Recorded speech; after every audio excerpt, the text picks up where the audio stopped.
Thanks for checking out this video. Don't forget, like and subscribe.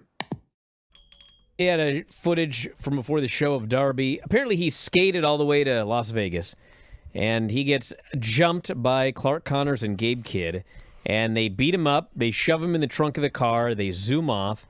They end up, this is straight out of Vince Russo, WCW. They end up in the desert. Remember when they buried Ric Flair in the desert? Mm-hmm. They've got Darby in a body bag. They're dragging him behind the car. They get out of the car. They unzip the body bag. He's all gagged and bound, and they end up leaving him to die in the middle of the desert. And it really struck me that Darby is, at this point, like, I love Darby, but this guy takes such a beating on every last single show that when this was over, it was like, is one person concerned about Darby Allin? Like, this happens to him every week. He's like a cartoon, like a Wile E. Coyote or something. The boulder's going to fall on him next week, but you know he's going to be back the week after. I think he takes way too much of a beating. Not just like in real life. Not just in real life, though, Dave, but like in storyline as well. Something like this happens to this guy on every single show. At this point, how are we supposed to be concerned about Darby? What are they going to do next? Shoot him? Throw him off a cliff? I mean, drop the boulder on him? I mean, he's fallen off some very high places.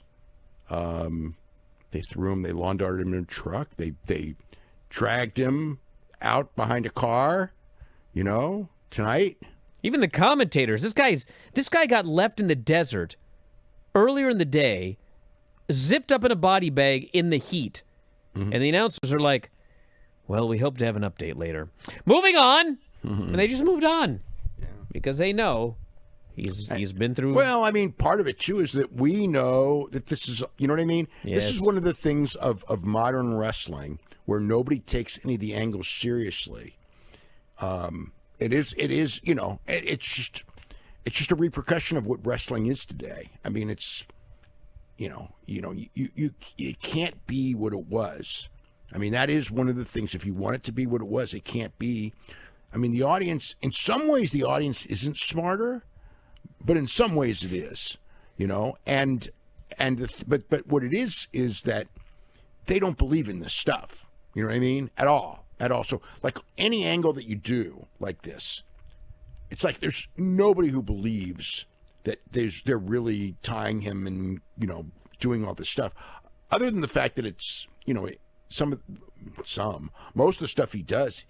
He actually does take a real beating, but the problem with Darby is that even when he takes that beating, and it is a real beating, like it's almost like because it's Darby, and you just think, he'll bounce back from everything, which in time he won't, but it almost makes it like impossible for what you want to come out of this to actually come out of this, because the idea is, you know, superheat on the heels, and you just don't get this did not get superheat on the heels. Yeah, this was this week's villains doing something diabolical that we'll just he'll be back next week.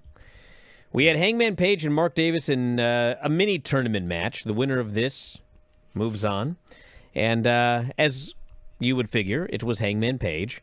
They did have a very good match. They did, I think, go a little bit too long, because the crowd was super into it, and they were doing all these near falls, and then finally Hangman hits the dead eye, and Davis kicked out, and you could hear the crowd. They kind of lost the crowd from that point forward.